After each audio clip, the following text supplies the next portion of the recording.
I'm gonna be honest with y'all, this is something you're probably not gonna use in a lot of your games, but it's helpful to know and it feels really good to pull off.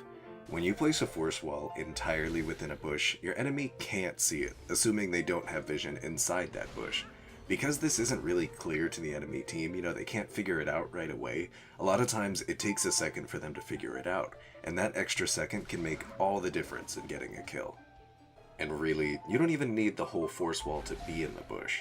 As long as you've got the middle inside the bush, that little sliver that force wall starts out as, you're good to go.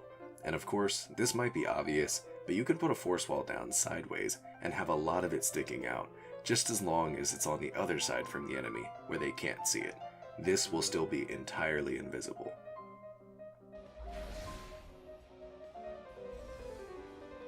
Alright, so that pretty much wraps up all the info you'll need about how to do this, so now we're going to go over some of my favorite spots for it. Of course, there are a lot of places that you can put these down because all you really need is a bush, but these places in particular stand out to me. First off, we've got the area around the siege giants on Cursed Hollow. A lot of fights happen in this area.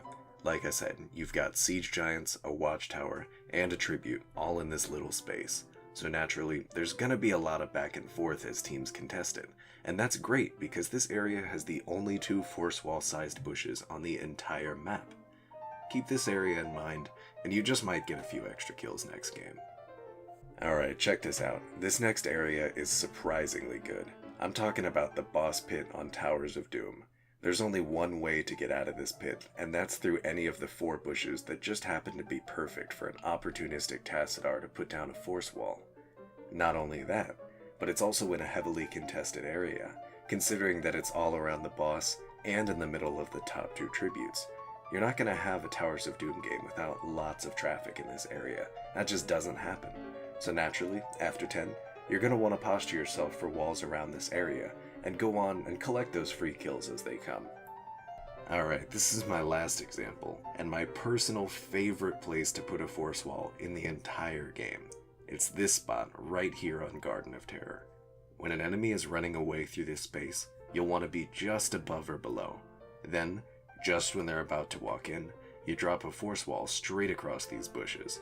In my opinion, this is just about the sneakiest thing you can do in this game, because no one will ever expect you to do it. This catches people off guard pretty much every single time, and I always get really hyped when I hit one of these. Alright, that just about sums things up. Let me know if you hit any walls like this, because I would love to see them. Thanks for watching.